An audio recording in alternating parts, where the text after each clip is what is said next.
Sir ಇದ್ರ ಬಗ್ಗೆ ಒಂದು ಸೀರಿಯಸ್ ಜರ್ನಲಿಸಮ್ ಮಾಡಬೇಕು ಸರ್, ಇದ್ರ ಬಗ್ಗೆ ಹೇಳ್ಬೇಕು ಸರ್. ಇಲ್ಲ ಅಂತಂದ್ರೆ ಮುಂದಿನ ದಿನಗಳಲ್ಲಿ ಕರ್ನಾಟಕ ರಾಜಕಾರಣ ಒಂದು 5-6 ಫ್ಯಾಮಿಲಿ ಅವರು ಅಷ್ಟೇ ರೂಲ್ ಮಾಡ್ತಾರೆ, ಬೇರೆ ಯಾರು ರೂಲ್ ಮಾಡಲ್ಲ. ಕಾಂಗ್ರೆಸ್ನವರು ಇತ್ತೀಚೆಗೆ MP ಟಿಕೆಟ್ ಕೊಟ್ಟಿದ್ದು ಯಾರ್ಯಾರಿಗೆ ಕೊಟ್ರು? ಎಲ್ಲರೂ ಅವ್ರ ಮಕ್ಕಳಿಗೆ ಕೊಟ್ರು.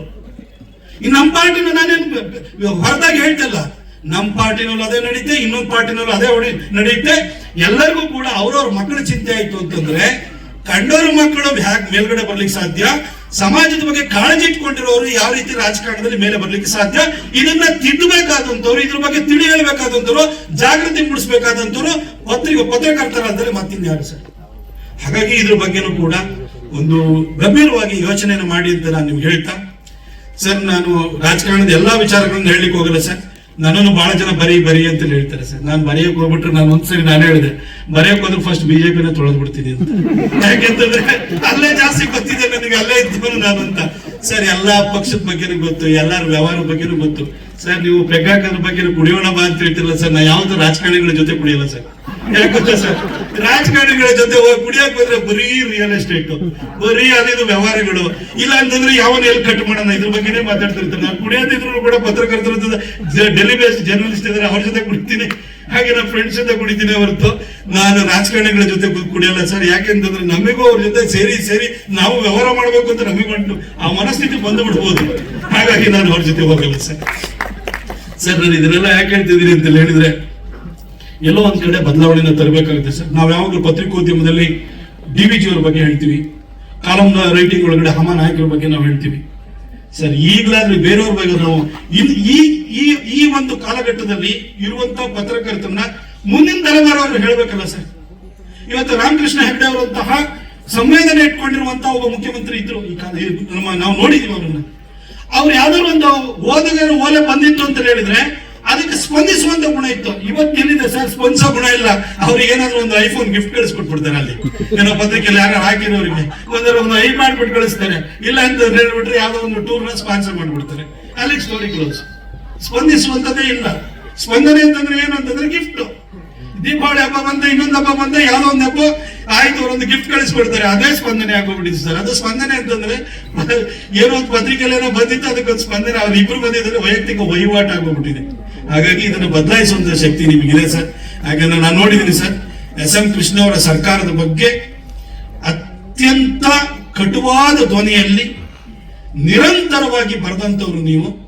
ಇವತ್ತು ಭಾರತೀಯ ಜನತಾ ಪಕ್ಷ ಅನ್ನೋದು ಇಷ್ಟು ಸೀಟನ್ನ ಗೆಲ್ಲಬೇಕು ಅಂತ ಹೇಳಿದ್ರೆ, ನಾನು ಒಬ್ಬ ಬಿಜೆಪಿಯ ಒಬ್ಬ ಕಾರ್ಯಕರ್ತನಾಗಿ ಹೇಳ್ತೀನಿ, ಅದು ವಿಶ್ವೇಶ್ವರ ಭಟ್ರ ಕೃಪೆ ಅವ್ರ ಮೇಲೆ ಋಣ ಬಿಜೆಪಿ ಮೇಲೆ. ಯಾಕಂತ ಹೇಳಿದ್ರೆ ಬಿಜೆಪಿ ಎಷ್ಟೇ ತಿಪ್ಪರಾಗಿ ಹಾಕಿದ್ರು ಕೂಡ 40 ಸೀಟ್ ಮೇಲೆ ದಾಟ್ತಾ ಇರಲಿಲ್ಲ. 1999ರಲ್ಲಿ ನಮ್ಮವ್ರು ಮುಖ್ಯಮಂತ್ರಿ ಆಗ್ಬೇಕು ಅಂತ ಕೋಟ್ ಹೊಲಿಸ್ಕೊಂಡವ್ರು ಇದ್ರು, ಎಲ್ಲರೂ ಸೋತೋಗ್ಬಿಟ್ರು. ಆದ್ರೆ ನೀವು ಪತ್ರಿಕೋದ್ಯಮಕ್ಕೆ ಬಂದಾದ್ಮೇಲೆ ರಾಷ್ಟ್ರೀಯತೆಯನ್ನು ಯಾವ ರೀತಿ ಪ್ರತಿಪಾದನೆ ಮಾಡಿದ್ರಿ ಅಂತ ಹೇಳಿದ್ರೆ, ಅನಂತ್ ಕುಮಾರ್ ಸಾಹೇಬರು ಅಧ್ಯಕ್ಷರಾಗಿರುವಂತಹ ಸಂದರ್ಭದಲ್ಲಿ 79 ಸೀಟನ್ನು 2004ರಲ್ಲಿ ಬಿಜೆಪಿಗೆ ಬಂತು. ಅದು ಆ ಚಿಂತನೆ, ರಾಷ್ಟ್ರೀಯತೆ ಅನ್ನೋ ಒಂದು ಚಿಂತನೆ ಏನಿದೆ. ಈಗಿನ ಬಿಜೆಪಿ ಬಗ್ಗೆ ಹೇಳ್ತಿಲ್ಲ ಸರ್, ರಾಷ್ಟ್ರೀಯತೆಯನ್ನು ಪ್ರತಿಪಾದಿಸುವಂತ ಬಿಜೆಪಿ ಬಗ್ಗೆ ಹೇಳ್ತೀನಿ ಸರ್. ಆ ವಿಚಾರಗಳನ್ನು ನೀವು ಜನಕ್ಕೆ ಮುಟ್ಟಿಸಿದ್ರಿ, ಜನಕ್ಕೆ ಅದರ ಬಗ್ಗೆ ಸ್ವೀಕರಿಸೋದು ಜನ, ಅದರಿಂದ ಲಾಭನೂ ಕೂಡ ಬಿಜೆಪಿಗೆ ಆಯ್ತು ಸರ್. ನೀವು ಮುಂದಿನ ದಿನಗಳಲ್ಲೂ ಕೂಡ ಕೆಲವು ಈಗ ಹುಡುಕುಗಳು ಜಾಸ್ತಿ ಇದೆ, ಅಂಕುಡೊಂಕುಗಳು ಜಾಸ್ತಿ ಇದೆ, ಅದನ್ನು ತಿದ್ದುವಂತ ಕೆಲಸನೂ ಕೂಡ ನೀವೇ ಮಾಡಬೇಕು ಅಂತ ನಾನು ಕೇಳ್ತಾ ಸರ್, ನಾನು ಎಲ್ಲ ಇಲ್ಲಿರುವಂತಹ ಸಭಿಕರಿಗೆ ಹೇಳುವಂಥದ್ದು ಇಷ್ಟನೇ. ಭಟ್ರೆ ಯಾವಾಗಲೂ ಹೇಳ್ತಿರ್ತಾರೆ, ಏನಾದ್ರು ಒಂದು ಡೈಲಾಗ್ ಹೇಳ್ಬೇಕಾದ್ರೆ ಕೆಲವರು ಸುಮ್ಮನೆ ಬರೀತಿರ್ತಾರೆ. ಅದು ಹೆಂಗೆ ಅಂತಂದ್ರೆ ಇವಾಗ ಗುಡ್ಡ ಜಗ್ದಂಗೆ, ಅದು ಜಗ್ತಾನೆ ಅಂತೀವಿ, ಅದು ಮೈಯೂ ದಪ್ಪ ಆಗ್ಲೂ ತಲೆನೂ ಬೆಳೆಯಲ್ಲ ಅಂತ. ಆದ್ರೆ ಭಟ್ರದ ಹಂಗಲ್ಲ ಬರವಣಿಗೆಗಳು, ನಮ್ಮ ತಲೆನೂ ದಪ್ಪ ಆಗುತ್ತೆ, ಮನಸ್ಸಿಗೂ ಕೂಡ ಖುಷಿ ಕೊಡುತ್ತೆ. ಅವರಿಗೆ ಬದಲಾವಣೆ ಮಾಡುವಂತಹ ರಾಜಕಾರಣದಲ್ಲೂ ಒಂದಷ್ಟು ಜಾಗೃತಿಯನ್ನು ಮೂಡಿಸುವಂತಹ ಶಕ್ತಿ ಅವರಿಗಿದೆ. ನಾನು ಇಬ್ಬರನ್ನ ನನ್ನ ಜೀವನದಲ್ಲಿ ಇಬ್ಬರು ವ್ಯಕ್ತಿಗಳ ಜೊತೆ ನಾನು ಎಷ್ಟೇ ಟೈಮ್ ಕಳೆದ್ರು ಕೂಡ ನನಗೆ ಬೋರ್ ಅನ್ಸಲ್ಲ ಅಂತ ಹೇಳಿದ್ರೆ, ಒಂದು ವಿಶ್ವೇಶ್ವರ ಭಟ್ರು, ಇನ್ನೊಂದು ಇವತ್ತು ನಮ್ಮ ಜೊತೆ ಇಲ್ಲ ಅನಂತ್ ಕುಮಾರ್ ಸಾಹೇಬ್ರು. ಅನಂತ್ ಕುಮಾರ್ ಸಾಹೇಬ್ರು ಅದ್ಭುತವಾದ ಪೊಲಿಟಿಷಿಯನ್. ಅಂತ ವ್ಯಕ್ತಿನ, ಅಷ್ಟು ಒಂದು ಲಾರ್ಜ್ ಹಾರ್ಟೆಡ್ ಇರುವಂತಹ ಪೊಲಿಟಿಷಿಯನ್ ಇನ್ನೊಬ್ಬರನ್ನ ನಾನು ಕರ್ನಾಟಕದಲ್ಲಿ ನೋಡ್ಲಿಲ್ಲ. ಇವತ್ತು ನಾನು ಬೆಂಗಳೂರು ಮೈಸೂರು ಹೈವೇ ಮಾಡಿದ್ರೆ, ನಾನು ಫಸ್ಟ್ ಪೋಸ್ಟ್ ಆಫೀಸ್ ಪಾಸ್ಪೋರ್ಟ್ ಸೇವಾ ಕೇಂದ್ರವನ್ನ ದೇಶದ ಫಸ್ಟ್ POPS ಕೇಂದ್ರ ಮೈಸೂರಿಗೆ ತಗೊಂಡೋಗಿದ್ರೆ, ನನ್ನ ಎಲ್ಲಾ ಪ್ರಾಜೆಕ್ಟ್ಗಳಿಗೂ ಕೂಡ ಶ್ರೀರಕ್ಷೆ ಆಗಿ ನಿಂತಿದ್ದಂತವರು ಅನಂತ್ ಕುಮಾರ್ ಸಾಹೇಬ್ರು. ಅಂತ ರಾಜಕಾರಣಿಗಳು ಬರಬೇಕು ಸರ್. ಅಂತವರಿಗೆ ನಿಮ್ಮಂತವ್ರ ಲೇಖನದ ಮುಖಾಂತರವಾಗಿನೂ ಕೂಡ ಅಂತವ್ರು ನೆನಪು ಮಾಡಿಕೊಂಡು ಈ ದಾರಿನಲ್ಲಿ ನಡೀರಿ ಅಂತ ಹೇಳಿ ಈಗಿನ ರಾಜಕಾರಣಿಗಳು ಬರೀ ರಿಯಲ್ ಎಸ್ಟೇಟ್ ರಾಜಕಾರಣಿಗಳು ಬುದ್ಧಿ ಹೇಳುವಂತ ಕೆಲಸಗಳು ಕೂಡ ನಿಮ್ಮಿಂದ ಆಗಲಿ ಅಂತ ಕೇಳ್ಕೊಳ್ತಾ ಈ ಒಂದು ಕಾರ್ಯಕ್ರಮಕ್ಕೆ ಬಂದು ನನಗೊಂದು ಮಾತಾಡ್ಲಿಕ್ಕೆ ನನ್ನ ಅಭಿಪ್ರಾಯವನ್ನ ಹಂಚಿಕೊಳ್ಳಿಕ್ಕೆ ಅವಕಾಶ ಮಾಡಿಕೊಟ್ಟಂತಹ ನನ್ನ ಗುರುಗಳು ಆಗಿರುವಂತಹ ವಿಶ್ವೇಶ್ವರ ಭಟ್ರಿಗೆ ಹಾಗೂ ವೇದಿಕೆ ಮೇಲೆ ಉಪಸ್ಥಿತರಿರುವಂತಹ ಎಲ್ಲ ಗಣ್ಯರಿಗೂ ಹಾಗೂ ವೇದಿಕೆ ಮುಂಭಾಗದಲ್ಲೂ ಕೂಡ ಷಡಕ್ಷರಿ ಸರ್ ಎಲ್ಲ ಇದ್ದಾರೆ.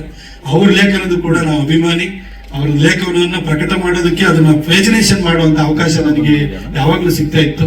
ಹಾಗೆ ಚಂದ್ರಮೌಳಿ ಸರ್ ಅವರು ಕೂಡ ಬಹಳ ಸಂಕಷ್ಟದಲ್ಲಿ ಬಹಳ ಜನರನ್ನ ಕೋರ್ಟ್ ಅಲ್ಲಿ ಕಾಪಾಡಿದಂತಹ ಒಬ್ಬ ಅದ್ಭುತ ವಕೀಲರು ಹೌದು. ಅವರಿಗೆ ಎಲ್ಲರಿಗೂ ಕೂಡ ವಂದಿಸಿ ನಾನು ಮಾತಾಡ್ತೀನಿ.